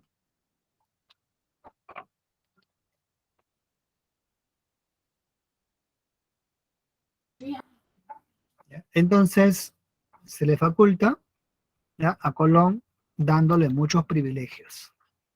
¿Ya? Entonces, aquí a Colón, por ejemplo, se le nombra virrey de América, ¿no?, de la zona conquistada. ¿Ya? Se le paga un salario, ¿sí? Se le da el beneficio de obtener el 10% de todas las riquezas obtenidas y de fundar ciudades en nombre de la corona, además de entregar encomiendas. ¿Ya? ¿A quiénes? A los conquistadores, ¿no? Obviamente que van con él. ¿Ya? Bueno, entonces he ahí la importancia que tiene la capitulación. Y lo demás, bueno, como se dice, ya es pan comido, ¿no? O sea, el primer viaje, Colón, ahí se ve la ruta, ¿ya? Llega a Guanajaní, ¿no? Las Islas Bahamas, el 12 de octubre de 1492. Y hace el recorrido, ¿no? Sale del puerto de Palos, pasa por las Islas Canarias, llega a Guanajaní, explora Cuba, la isla de la Española, ¿no?, que es Haití, República Dominicana, y luego regresa a Europa, ¿no?, a Lisboa, a Portugal. Bueno, así con este viaje Colón comprueba, ya, primero, ¿no?, llega a América y le da el nombre América de Indias, porque él piensa, imagina que ha llegado a las Indias de Calicut, ¿no?, de Portugal. Luego se da cuenta y entiende, porque eso se lo hacen ver los geógrafos, de que se ha equivocado, que no ha llegado a la India, sino más bien ha descubierto un nuevo continente. Por eso es que América va a recibir el nombre de Nuevo Mundo. ¿Ya? Es el Nuevo Mundo. ¿Ya? Y luego América tendrá el nombre no por Colón, sino por el viajero Américo Vespucio, ¿no? Por esa razón. ¿Ya?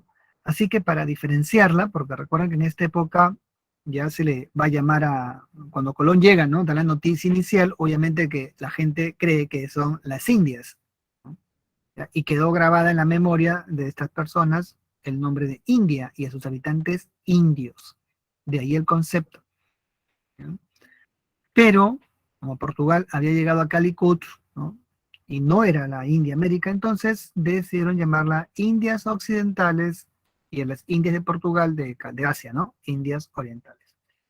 ¿Ya? Así se construyen los conceptos, ¿no?, o estos primeros conceptos durante la conquista de América. Esto pasa en 1492, ¿ya? Colón conquista toda la zona en 10 años, desde 1492, que es el primer viaje, hasta el tercer viaje, o el cuarto viaje, que es el año 1502, porque son 4 viajes. Entonces, en 10 años, ¿ya?, Colón conquista las Antillas, a nombre de la corona española. Entonces tenemos fechas importantes, ¿no? 1492.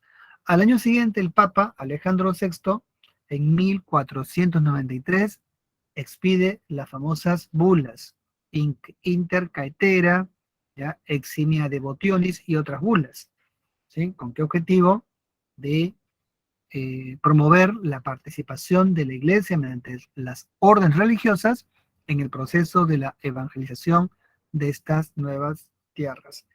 Y así con Colón va llegando las primeras órdenes, ¿no?, que son las de los dominicos, ¿no?, que llegan con estas primeras expediciones. Bueno, en el segundo viaje, Colón, ¿no?, facultado por la capitulación, funda la primera ciudad española, ¿no?, que es la Isabel. ¿Ya? En el tercer viaje llega a la costa de Venezuela, y en el cuarto viaje explora Centroamérica.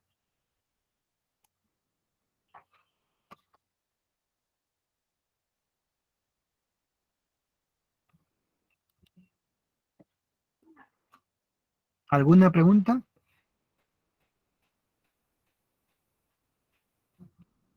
Profesor, Adelante. ¿podría repetir la parte de las bulas, por favor? Ya. Todos conocen al Papa Alejandro VI, ¿ya? Porque es el Papa conocido como Rodrigo de Borgia. Es el Papa en la cual, recuerden que es uno de los que, justamente de las acusaciones que hace el clero cuando vimos la reforma, para cuestionar o criticar al papado de esa época, porque el tema de las indulgencias, ¿no? ¿Recuerdan? Ya, ustedes pueden googlearlo y van a ver la biografía de este papa, ¿no? Las acusaciones que pesan sobre él. Bueno, él en 1493 ya da las famosas bulas alejandrinas. Son documentos pontificios en donde el papa va a, entre comillas, ¿ya? Las nuevas tierras descubiertas por los españoles, ¿no? A los mismos reyes de España, ¿no? Ese documento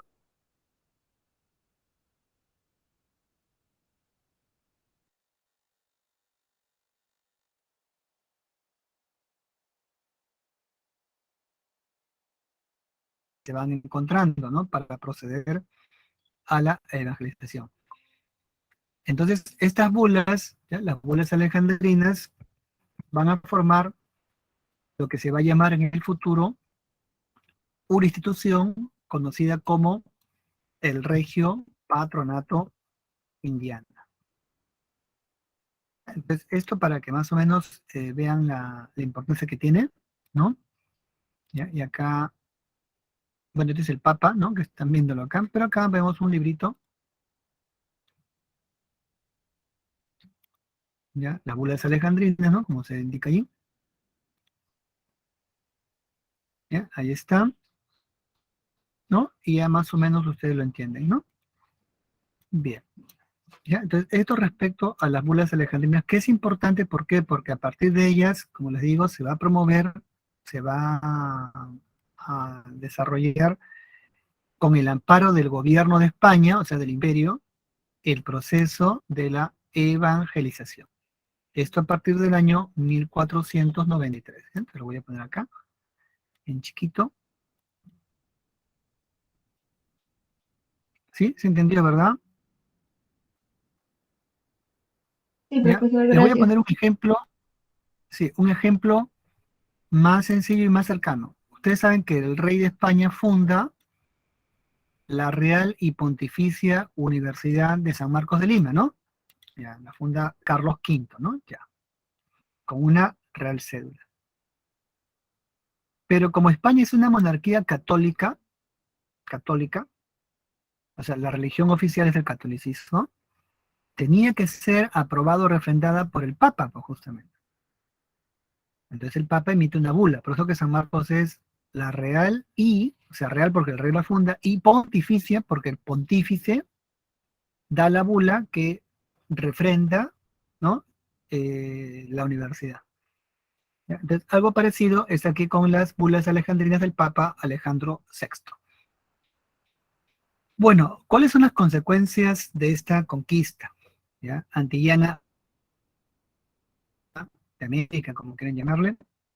Pero en realidad son las nuevas tierras que luego se van a llamar América por Américo Vespucio, ¿no? Eso hay que saberlo también, ¿ya? Pero la consecuencia, uno es la fundación de ciudades, ¿ya? Es importante, ¿no? La Isabela es la primera, ¿ya? Dos, el establecimiento de las encomiendas, que luego se van a aplicar a nuestro, bueno, a México y luego al Perú, ¿no? Cuando se conquista. ¿Ya? Y tercero, una drástica disminución demográfica, en la cual se incluye también la conquista del Tahuantinsuyo. ¿Ya? Esto porque se produjo por las epidemias y también por las crueldades de la guerra.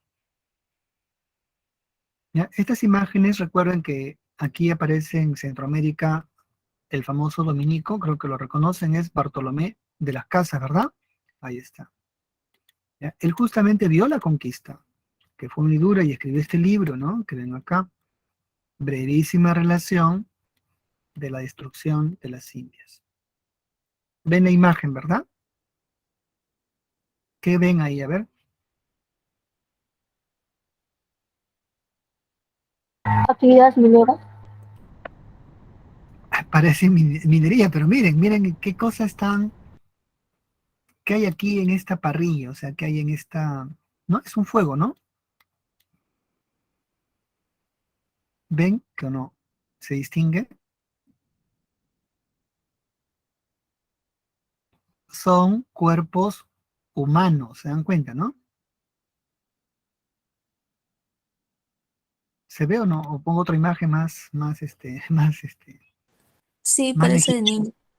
Así es, Es una son persona cuerpos que murió. humanos. La conquista se caracterizó por su crueldad.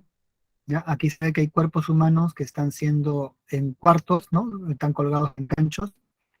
¿Por qué? Porque los españoles, bueno, durante la conquista se produjeron actos terribles, ¿no? Contra los nativos. Que Bartolomé Las Casas denunció. ¿Cuáles eran esos actos? Miren acá, que vemos.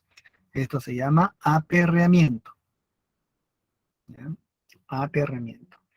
Parece ser que los españoles arrojaban, bueno, ellos trajeron para empezar perros como lo reconocieron los mismos cronistas, ¿no? Por ejemplo, Cerrillo, Leoncillo, ¿no? Eran perros mastines feroces que devoraban a un indígena en un santiamén.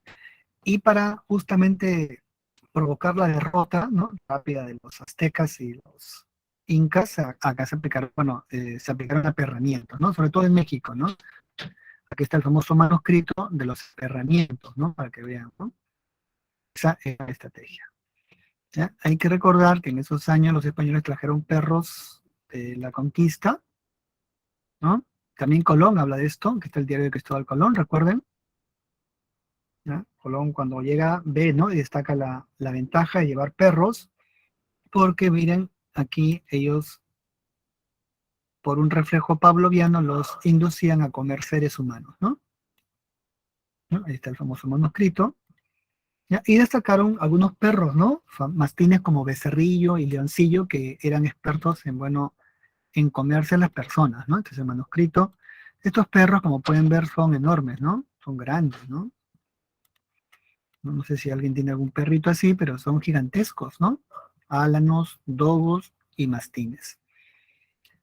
Y bueno, acá pueden ver, ¿no? Los testimonios mismos que ocurrieron, ¿no? Esto lo pongo para ilustrar los procesos, ¿no?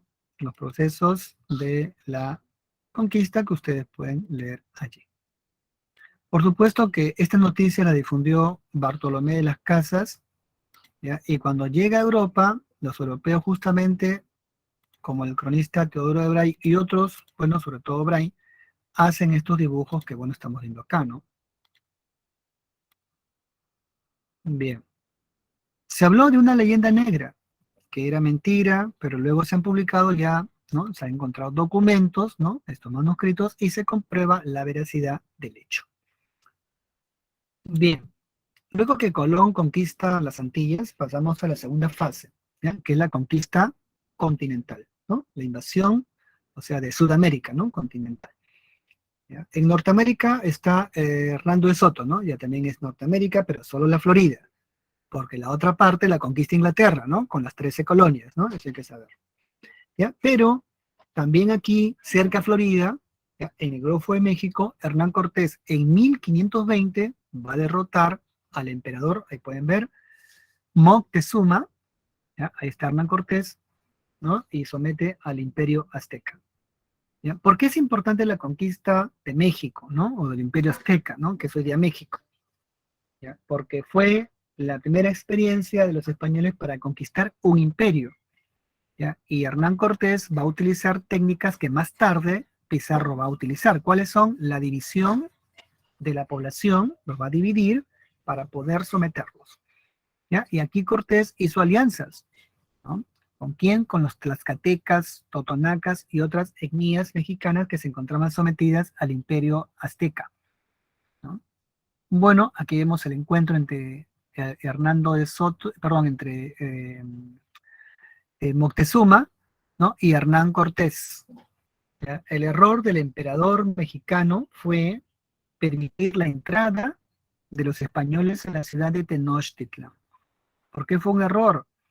Porque primero, lo que dicen los cronistas es que él pensaba que era el dios Quetzalcóatl que regresaba por sus, ¿no? Por su trono, ¿ya? Porque México tiene una tradición histórica que piensa que su reino fue fundado por un rey que vino del mar y se fue, ¿no? Prometiendo volver algún día.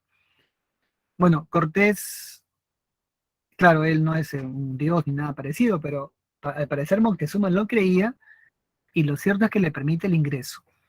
Y bueno, ahí vemos en la imagen que en el fondo, atrás ven a los españoles, Moctezuma se convierte en un prisionero, sometido a toda suerte de maltratos, ¿ya? Esta parte es muy, muy importante porque Cortés conquista México justamente con estas estrategias, ¿ya? Y cometen abusos contra la población. Hay una famosa masacre, ¿no? La masacre del Templo Mayor, pueden buscar, en googlearlo, ¿ya? La masacre del Templo Mayor, donde van a asesinar más de 10.000 personas, muchos de ellos dignatarios, miembros de la nobleza azteca. En venganza porque no les dieron toro o tesoro, porque los españoles pues eran ambiciosos y buscaban oros, bueno, objetos de valor, ¿no? De oro y plata. ¿Bien? El pueblo, bueno, no soportó esta humillación. Moctezuma salió a calmarlos y fue muerto por su propio pueblo, porque lo veían como un traidor. Bueno, entonces aquí, ya, Hernán Cortés, viendo que no puede ya quedarse en México, huye, ¿no? A esta huida se le llama la Noche Triste, porque en la noche fue emboscado su ejército, ¿no? Y perdió la mitad de sus tropas, ¿ya? Pero Cortés tenía una famosa amante llamada Malinche o Marina, como se ve acá, ¿ya? Que era una mujer mexicana, colaboracionista, amante de Cortés, al cual le daba toda la información por saber el idioma, ¿no? Este es el retrato que se ha hecho de ella, ¿ya? Y con esta ventaja, ¿no? Y el apoyo de miles de españoles que habían llegado también, y de cientos de miles de tribus, ¿ya?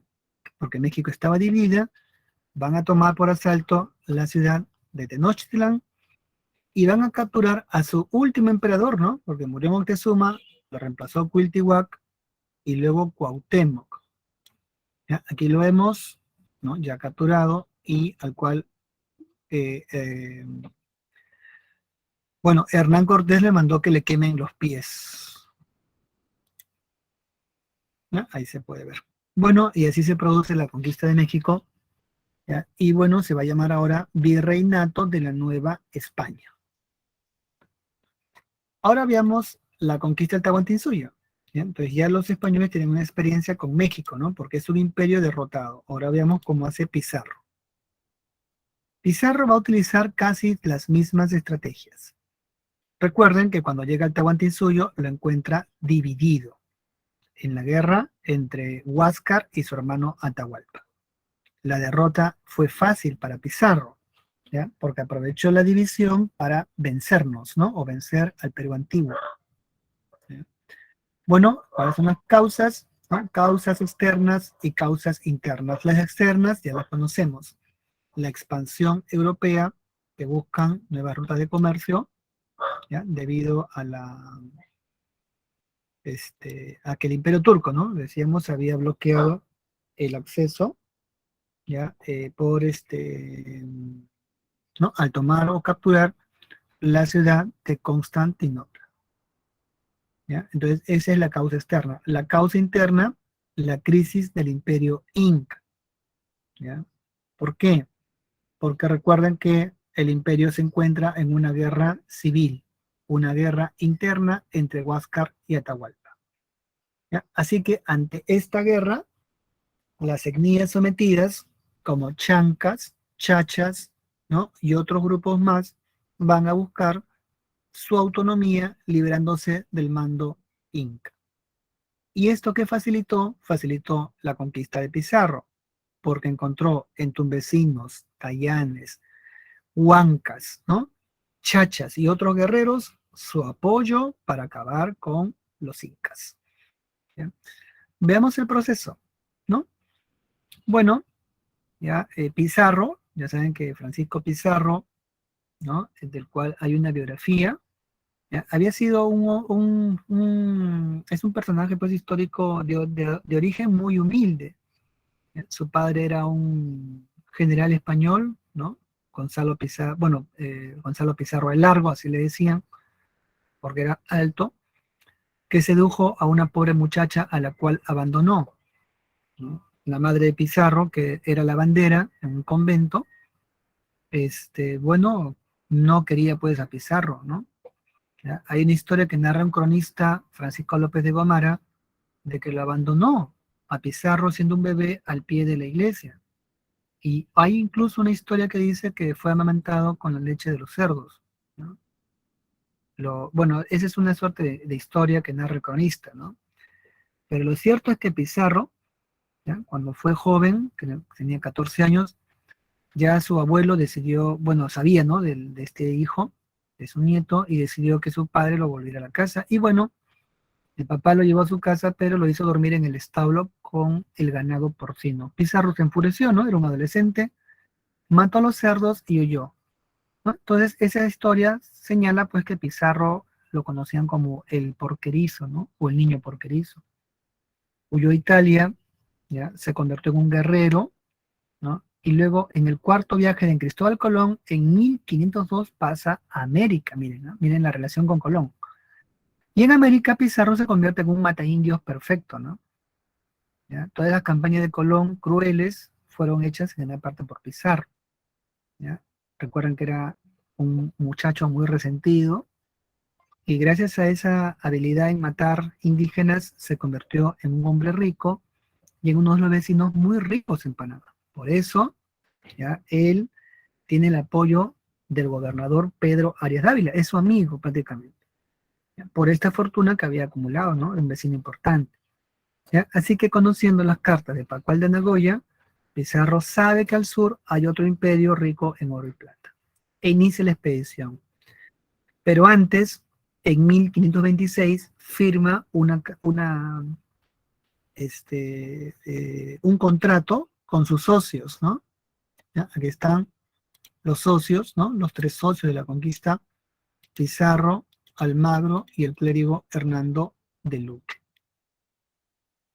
¿Ya? Lo firman ante un notario. Recuerden que en esas épocas la conquista se podía hacer como una compañía, ¿no? Como una empresa privada, donde acuerdan repartirse en tres partes iguales, ¿no? Lo obtenido. Incluso hay una historia que dicen que conmuevan de una hostia, ¿no? Bueno, son detalles ya legendarios. Lo cierto es que el primer viaje fue un desastre, ahí pueden ver, ¿no? En 1524, ¿ya? Pizarro llega a Puerto de Hambre y Pueblo Quemado. Pizarro casi muere, Almagro pierde un ojo, ¿no? En el segundo viaje llegan hasta la isla del Gallo y comprueban que el Tahuantinsuyo existe, ¿ya? ¿Por qué? Porque, bueno, recorren el Chinchaysuyo, encuentran la famosa balsa, no lo olviden, de indios tumbesinos, ¿ya? Esto hace que Pizarro compruebe mejor allí, ¿no? Y en efecto, Hernando de Soto encuentra la balsa que iba de Tumbes a Panamá, ¿ya? Los indígenas son capturados e interrogados, y de ahí van a salir los famosos traductores o lenguas de la conquista, ¿no? Miren, acá está el cuadrito, la imagen de la captura de Atahualpa, ¿no? Entonces acá, miren, te leen acá, conquista, ¿no? Atahualpa, Inca, está en la ciudad de Caxamarca, en su trono, el Uxno. Aquí dice Fray Vicente, ¿no? Valverde, le está leyendo el requerimiento, y acá Felipe Indio Lengua, ¿no? Se lee claramente. Lengua es traductor, Felipe, al cual le van a decir Felipillo. ¿Por qué le decían Felipillo? A ver, ustedes, ¿por qué creen que le decían Felipillo? Porque recuerden que estos traductores, que eran Felipe, ¿no? Martín, ¿no? Juan, le decían pues Felipillo, Juanillo, Martincillo, Juanillo, Francisquillo. Los 5 lenguas traductores famosos de la conquista son Martincillo, ¿no? Que era Martín, Felipillo, Felipe, ¿no? Ahí está Felipillo, Juanillo, Francisquillo y Hernández, que le decían Hernandillo. Bueno, era una forma, un diminutivo para indicarles de manera indirecta su grado, ¿no?, en la percepción española de que ellos eran inferiores, ¿no?, a los españoles, por eso el diminutivo, ¿ya?, de querer protegerlos, ¿no? Así es. Bueno, entonces, en este segundo viaje, se comprueba el Tahuantinsuyo, ¿ya? Descubren la balsa de indios tumbesinos y luego recorren el Chinchaysuyo, ¿no? Pero viendo Pizarro, que ya no tiene el apoyo del gobernador de Panamá, tal como se ve en este cuadro, donde Juan Tafur le pide a Pizarro que regrese, ¿no?, porque los expedicionarios, pues, Pizarro saca su espada, como se ve allí, traza la famosa línea, ¿no? Quienes quieren ser ricos van conmigo al Perú, y quienes quieren ser pobres se regresan a España.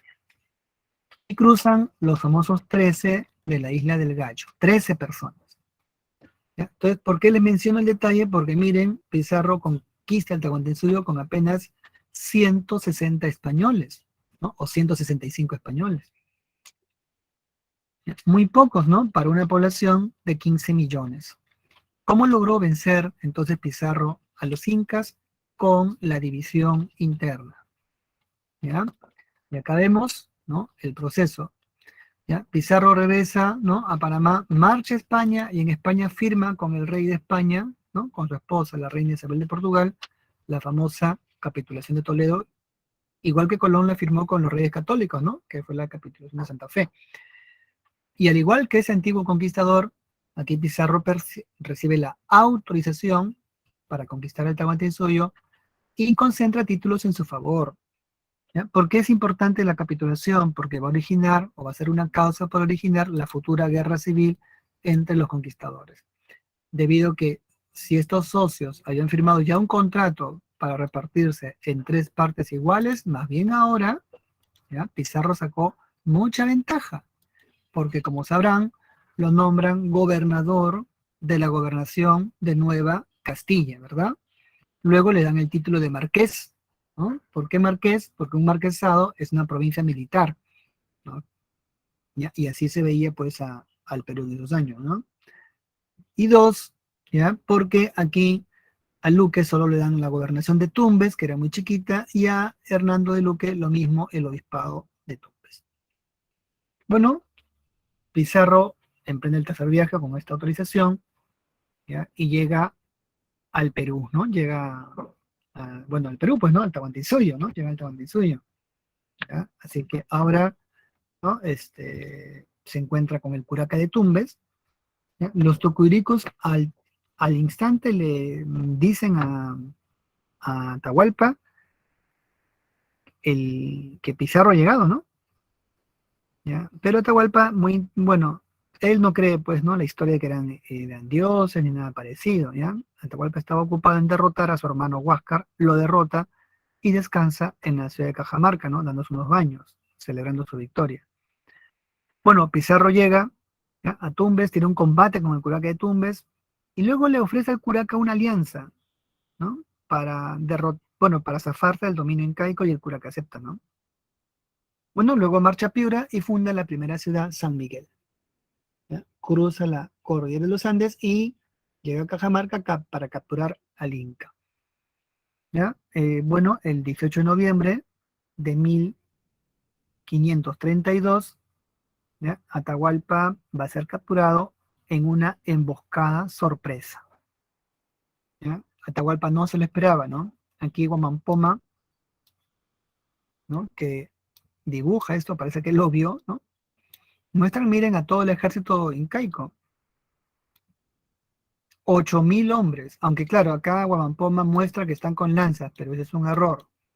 Los incas fueron desarmados. ¿Por qué fueron desarmados 8.000 hombres para entrevistarse con los españoles? Bueno, Atahualpa, ¿ya?, fue mal informado y, como dice un cronista, estaba ebrio ese día, había bebido mucho, ¿ya? Y él está convencido de su superioridad numérica, ¿no?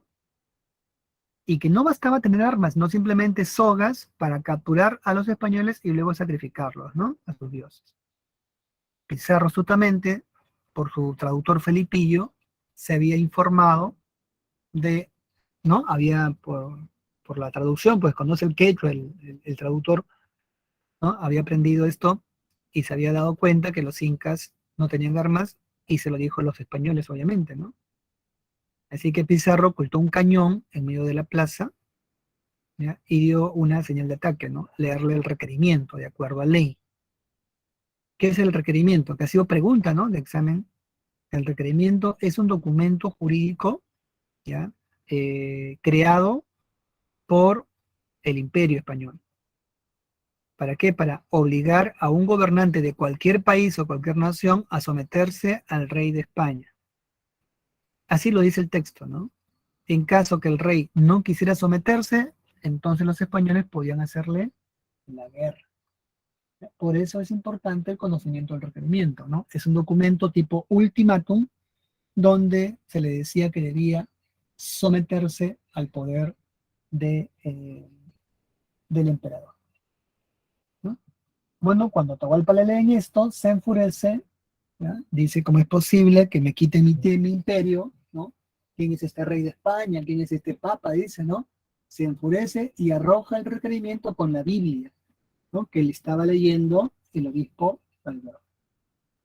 Él da la señal de ataque y se produce la captura. El resultado, 8.000 muertos, ¿no? Porque fue una masacre española, un ataque sorpresa. Bueno, Atahualpa se quedó pasmado, ¿ya? Fue capturado y bueno, pide un rescate, ¿no? Los españoles aceptan, ¿ya? Y así ordena a los curacas de Pachacama que entreguen los tesoros. 2 cuartos de plata hasta donde se alcance su mano y 1 cuarto de oro. Una fortuna enorme, ¿ya? Ustedes conocen el acuerdo, ¿no? Porque en el colegio el profesor les ha dicho, ¿ya? Recuerden que ya existía la diplomacia, ¿no? O sea, Pizarro no está actuando ya solo, está actuando en nombre de quién? Del rey de España, ¿ya? Así que ambos verbalmente acuerdan la entrega del tesoro y la liberación del Inca. Es un rescate, ¿no? Famoso dentro también de la tradición medieval. Recuerden que esto ya había ocurrido antes cuando el rey Ricardo Corazón de León, recuerden que él regresa a Inglaterra, ya quedó preso y capturado, ¿no? Por el duque de Austria, ¿no?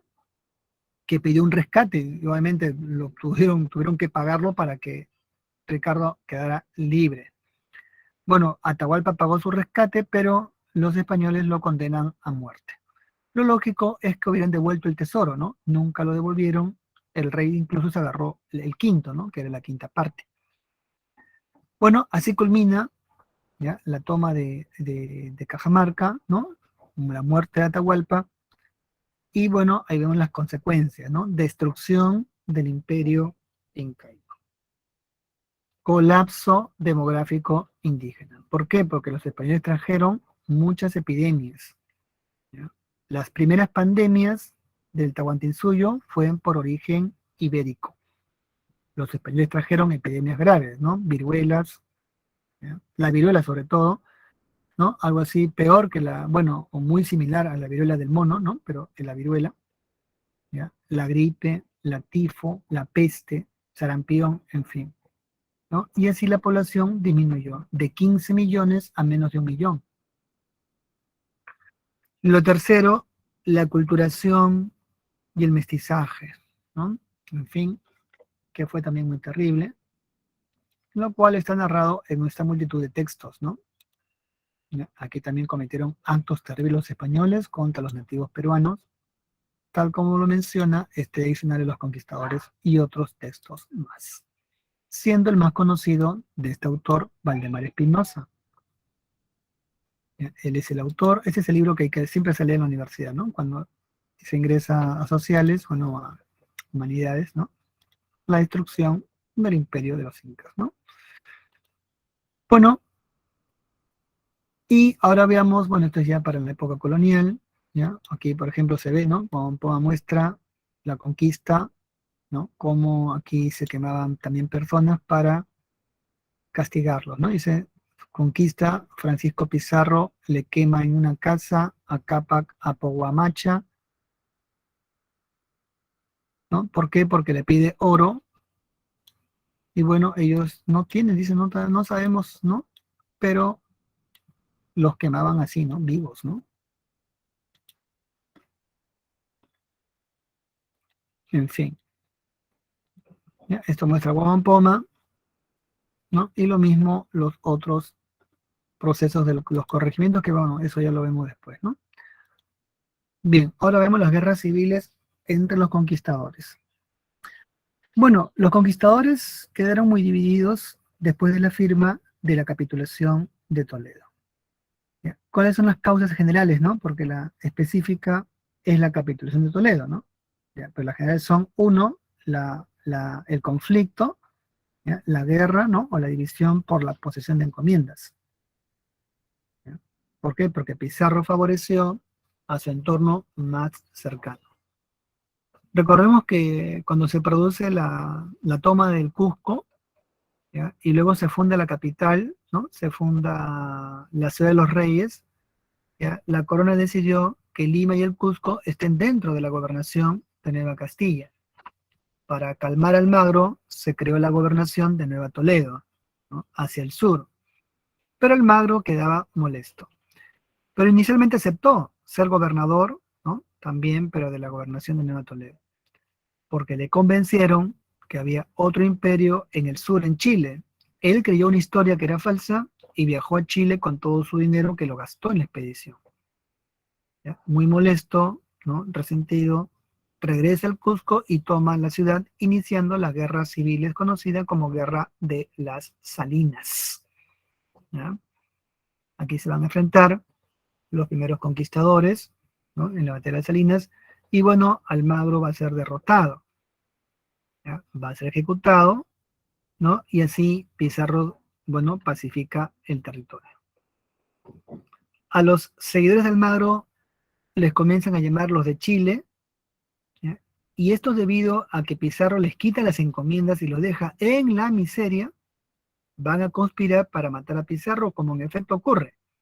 ¿Ya? Esto va a ocurrir el 26 de junio de 1541. Muerto Pizarro, el hijo de Almagro, llamado Almagro el Mozo, va a ser nombrado gobernador del Perú. Él se nombra a sí mismo, ¿no? Se nombra. El rey se enfurece, pues, ¿no? ¿Por qué? Porque Almagro ha dado un golpe de Estado, ¿no? Ese es un golpe de Estado. No reconoce su nombramiento, obviamente, ¿no? Porque solamente el rey puede nombrarlos, así que nombra a un gobernador nuevo, Cristóbal Vaca de Castro. ¿Ya? Así que Vaca de Castro llega al Perú y derrota a Almagro el Mozo en la famosa batalla de Chupas. Almagro el Mozo también es derrotado y va a ser, igual que su padre, muerto y descuartizado. ¿Cuáles son las consecuencias de esta primera guerra civil entre los conquistadores? Bueno, o dos guerras civiles, ¿no? Porque la de las Salinas y la de Chupas. Bueno, el fin, ¿ya?, de la hegemonía de los primeros conquistadores.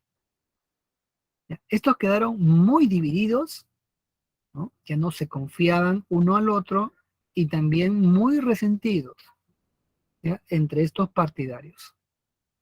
¿Sí? Bueno, así se produce el fin de esta hegemonía, ¿no?, de los primeros conquistadores. Bueno, pero ya la conquista era un hecho, se estaban fundando ciudades coloniales, la primera capital fue Jauja, ¿no? Pero luego, debido a que era zona de guerra, se le cambió hacia el Rímac, ¿no? Donde hoy es Lima, ¿no?, la capital actual, pero se fundó como Ciudad de los Reyes por honor a los reyes católicos, ¿no?, a los reyes magos.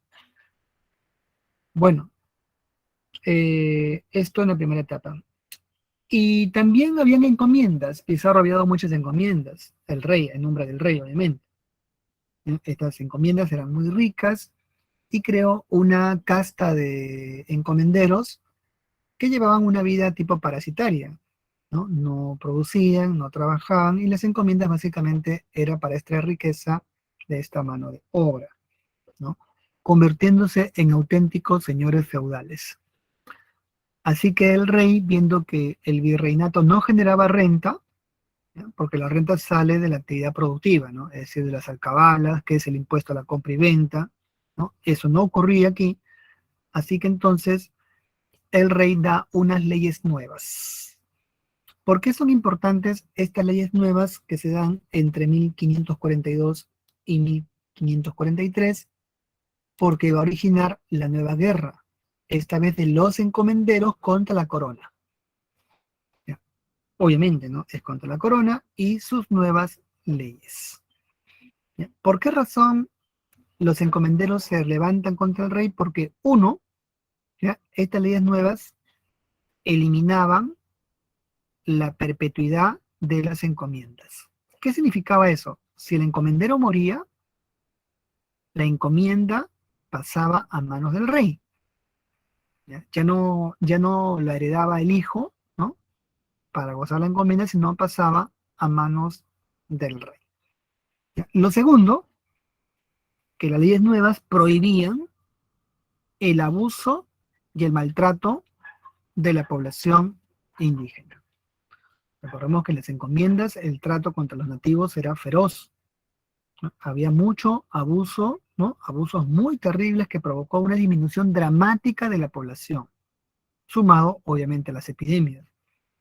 Y el tributo, recuerden que los indios pagaban tributo, ¿no? Que era continuar con la antigua mita incaica, el tributo, ¿ya? Era un ingreso principal de la corona justamente. ¿Ya? Si la población disminuye, disminuye la rentabilidad. Por esa razón el rey da también las leyes nuevas prohibiendo el abuso y el maltrato a los indios, a los llamados indios, ¿no? Obviamente. ¿Ya? Entonces esa ley afectaba el ingreso, ¿no? Abusivo de los encomenderos. Tercero, les dio protección judicial. ¿Por qué? Porque con las leyes nuevas se creó la Real Audiencia de Lima. Ya saben que era la Real Audiencia, ¿no? La Real Audiencia de Lima, o Real Audiencia, era un tribunal de justicia. No cualquier tribunal, el máximo tribunal de justicia, donde los indígenas podían denunciar a los malos encomenderos.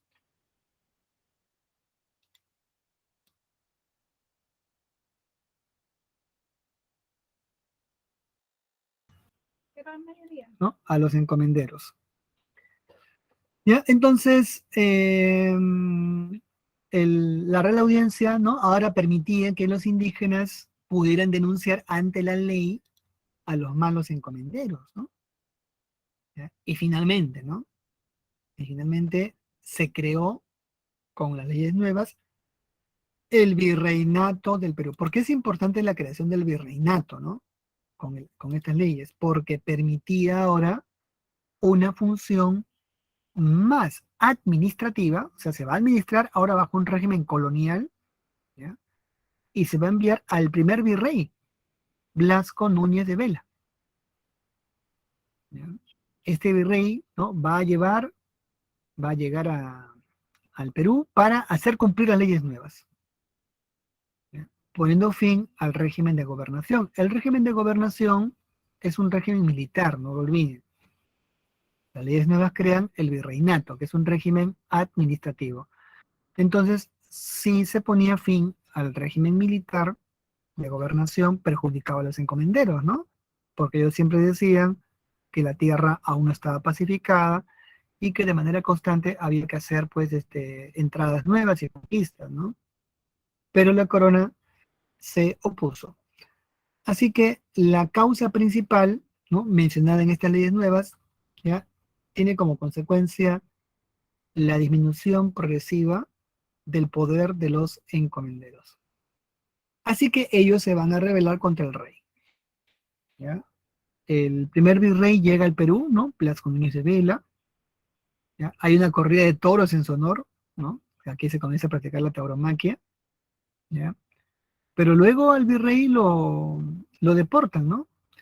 ¿Por qué? Porque se entera que Gonzalo Pizarro se ha levantado en el Cusco. Gonzalo Pizarro, pues, era hermano, ¿no? Gonzalo Pizarro es hermano de Francisco Pizarro, ¿ya? Así que él era el principal encomendero del Cusco. Y curiosamente, Gonzalo Pizarro es el que va a iniciar una guerra, ¿no? Los encomenderos para una independencia.